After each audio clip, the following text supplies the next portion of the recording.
Hey guys what's up, this is Mani Dhyani है और आज हमारे पास एक नया फ़ोन है सैमसंग M30। ये मैंने अमेज़ॉन से मंगाया और इसकी प्राइस थी 12,999, जिसमें मुझे 1000 रुपीज़ उस समय स्कीम चल रही थी SBI डिस्काउंट की, तो उसमें मुझे 11,999 में पड़ गया। ये भी one of the best budget phone है जिसमें इसका बैटरी बैकअप 5000 mAh का है। साथ में आपको सैमसंग का जो डिज़ाइन क्वालिटी तो मिलती है, ऊपर से इसमें आपका ट्रिपल कैमरा है। तो बिना किसी देरी के हम लोग इस फ़ोन को अनबॉक्स करते हैं और चेक करते हैं कि कैसा है ये फ़ोन।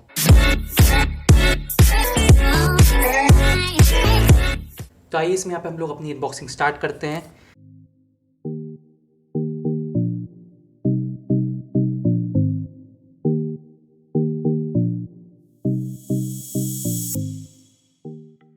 तो यहाँ पे आपको पहले तो आपको मिल जाता है कुछ वारंटी कार्ड इसमें और क्विक गाइड। उसके बाद ये हमारा मेन फ़ोन, इसको हम लोग साइड में रखते हैं। फिर आपको नॉर्मल यहाँ पे पावर अडेप्टर, पावर कॉर्ड और ये पिन सिम कार्ड इंसर्ट करने के लिए, इसको भी साइड करते हैं। फिर आपका आ गया यहाँ पे मेन फ़ोन। यहाँ पे इसको हम लोग यहाँ से खोलते हैं।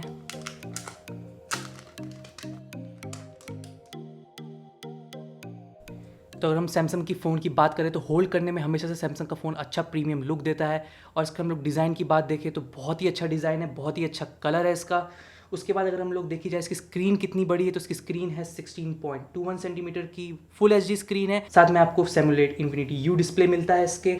तो अगर हम लोग इसके कैमरे की बात करेंगे तो इसका कैमरे में आपको ट्रिपल कैमरा मिलता है, जो 13 megapixel plus 5 megapixel plus 5 megapixel का ultra wide triple rear camera है। उसके बाद फिर आपका जो इसमें फ्रंट कैमरा है वो आपको मिल जाता है 16 मेगापिक्सल का फ्रंट कैमरा।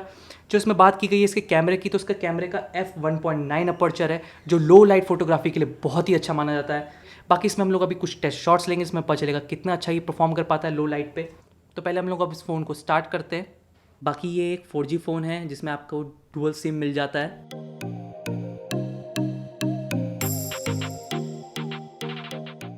यहाँ पे हमारा फ़ोन हो चुका है स्टार्ट और आप देख सकते हैं इसका जो सेबुलेट डिस्प्ले है बहुत ही अच्छा है देखने में। प्लस आपका सैमसंग का आपका देखोगे जो रिस्पॉन्स है, टच स्क्रीन रिस्पॉन्स है, वो बहुत ही अच्छा है। तो अगर हम लोग कैमरे की बात करते हैं इस फ़ोन की, तो सबसे पहले हम लोग प्राइमरी लेंस लेते हैं इसकी, और वो 13 मेगापिक्सल का है और उसमें अपर्चर आपका f1.9 है। और सबसे पहले सैमसंग ने वन ऑफ द फीचर यही कहा है इस फ़ोन का कि नाइट फोटोग्राफी बहुत अच्छी है। बट मैं आपको आगे शॉर्ट्स दिखाऊंगा नाइट फोटोग्राफी के कि कैसी है। और अगर हम लोग डे सिनेरियो की बात करें, डे टाइम की बात करें, तो फोटोज़ में बहुत ही अच्छी आ जाती है, डिसेंट आ जाती है आपकी फ़ोटो। पर अगर हम लोग कुछ ऐसे एरियाज़ की बात करें फ़ोटो में जो इसमें आपको शेडो आ जाती है जिस पे, तो वो बिल्कुल डिटेल लॉस कर जाता है। जैसे आप देख सकते हैं जो लीव्स है किसी किसी एरिया में, जिन पे जो नीचे की लीव्स में शेडो आ रखी है, वो बिल्कुल डिटेल लॉस हो जाती है उसमें शेडो एरिया में। अगर हम लोग इवनिंग टाइम की बात करें तो फिर भी ये अच्छी फ़ोटोज़ ले लेता है। पर अगर आप फिर भी देख रहे हैं कि अब ऐसे लाइट कम हो चुकी है, तो ये जैसे लीव्स है, ये सब है, ट्रीज़ हैं, इन सब की फ़ोटोज़ में बहुत ही डिटेल लॉस हो जाता है। आप बिल्कुल भी डिफ्रेंशिएट कर नहीं पाएंगे सब्जेक्ट में, कहाँ पे वो लीव स्टार्ट हो रही, कहाँ पे ख़त्म हो रही, बिल्कुल ही मिक्स हो जाता है। अगर हम लोग नाइट फोटोग्राफी की बात करें तो सैमसंग का ही one of the main feature है कि इसमें लिखा हुआ है कि नाइट फोटोग्राफी में इसके लेंस बहुत अच्छा परफॉर्म करता है।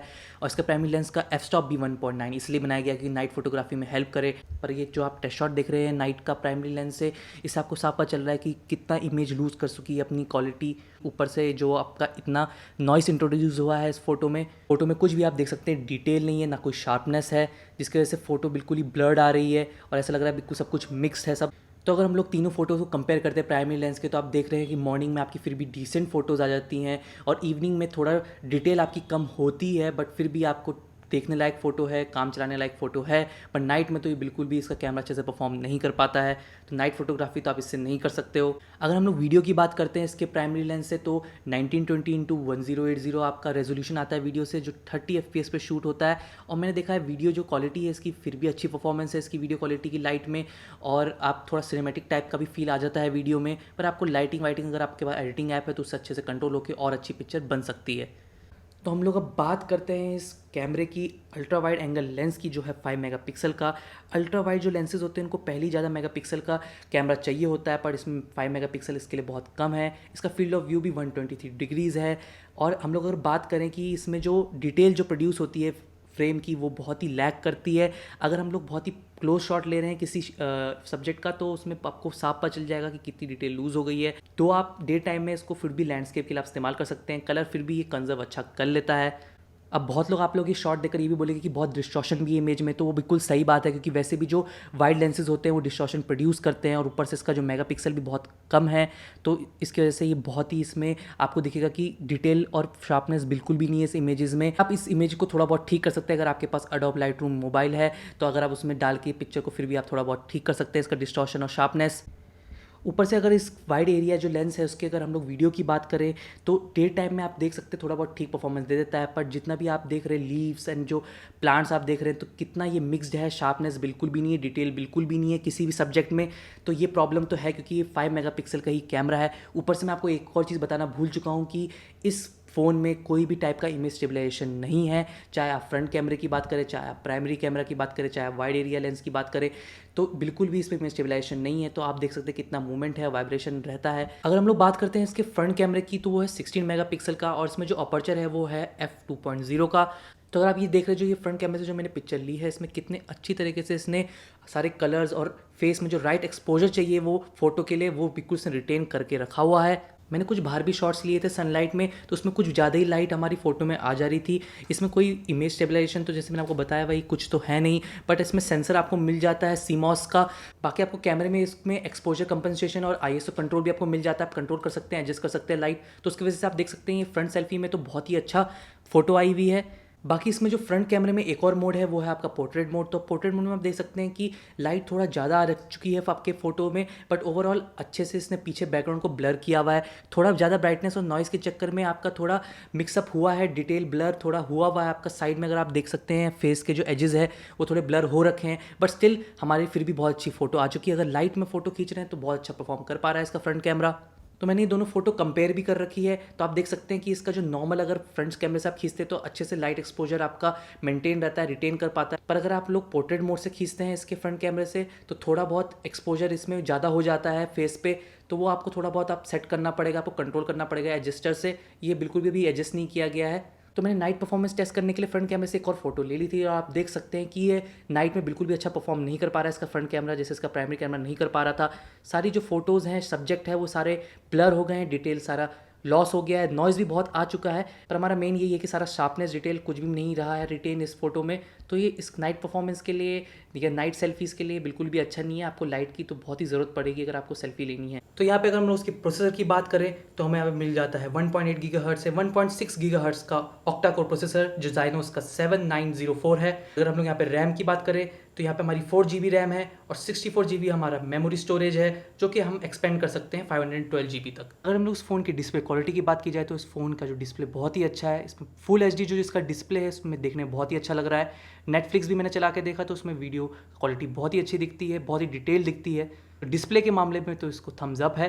तो जैसे हम लोग पीछे बात ही कर रहे थे कि 5000 mAh की बैटरी है इसकी, तो ये हमें 24 hours of video and 105 hours of music हमें दे देती है ये एक फ्लो में, एक चार्ज में। और इसमें टाइप सी चार्जर है जो 3x फास्ट चार्जिंग होती है इसमें। पर ये जो 24 आवर्स की videos and 105 hours of music है ये बेसिकली ये भी सैमसंग के स्पेसिफिकेशन के अकॉर्डिंग लिखा हुआ है। हमने अभी टेस्ट तो किया नहीं है कि कितना दे पाती है, बट उनके अकॉर्डिंग इतना है। अगर हम लोग फ़ोन के बॉटम में देखें तो आपको स्पीकर, माइक, चार्जिंग पोर्ट और आपका हेडफोन जैक आपको चारों के चारों नीचे मिलते हैं। फिर यहाँ पे आपका कॉलिंग स्पीकर है। बाकी बिफोर रिव्यू एंड करने से पहले एक बार हम लोग पबजी भी ट्राई कर लें इसमें। अभी अगर आप देख पा रहे हैं तो मैं जो हमारी ग्राफिक सेटिंग्स है वो बैलेंस्ड है और फ्रेम रेट अभी हमारा मीडियम है। मीडियम में मैंने क्लासिक कर रखा है और अभी देखते हैं कि इसमें कैसा रहता है, लैग कर रहा है कि नहीं कर रहा है। मैंने अभी भी नोटिस किया है जो हमारा बिल्ट इन स्पीकर है वो बहुत ही कम वॉल्यूम है उसकी, तो इतनी ज़्यादा साउंड नहीं है इसकी।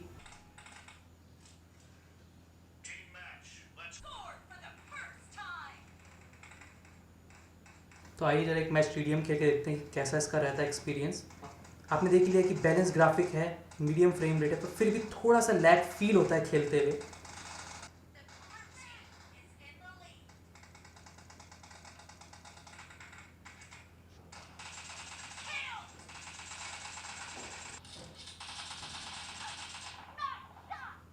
तो ओवरऑल जब हम लोग गेम खेल रहे हैं तो थोड़ी प्रॉब्लम हो रही है, लैग कर रहा है फ़ोन और एकदम से रिस्पॉन्स सही नहीं आ रहा है उस कंपेरेटिवली। और अगर मैं कोई और भी बटन जैसे नोटिफिकेशन बार अगर नीचे करना चाह रहा हूँ तो अच्छे से नहीं हो रहा है, लैग कर रहा है। तो पबजी का जो एक्सपीरियंस है इसमें इतना अच्छा नहीं है, क्योंकि मुझे लगा था 4 GB में थोड़ा सही होगा, तो मुझे लगता है कि इसमें हमें थोड़ा लो करके ही खेलना पड़ेगा। क्योंकि मीडियम में अच्छा रिस्पॉन्स नहीं आ रहा है, और जैसे आप देख रहे हैं नोटिफिकेशन बार में भी टाइम लग रहा है, ढंग से अच्छा रिस्पॉन्स नहीं है, थोड़ा स्लो हो गया है। सो आई होप आपको ये सैमसंग M30 की अनबॉक्सिंग वीडियो पसंद आई होगी, तो प्लीज़ सब्सक्राइब माई चैनल और ये वीडियो लाइक एंड शेयर करना भी मत भूलिएगा। तो मिलते हैं नेक्स्ट टाइम।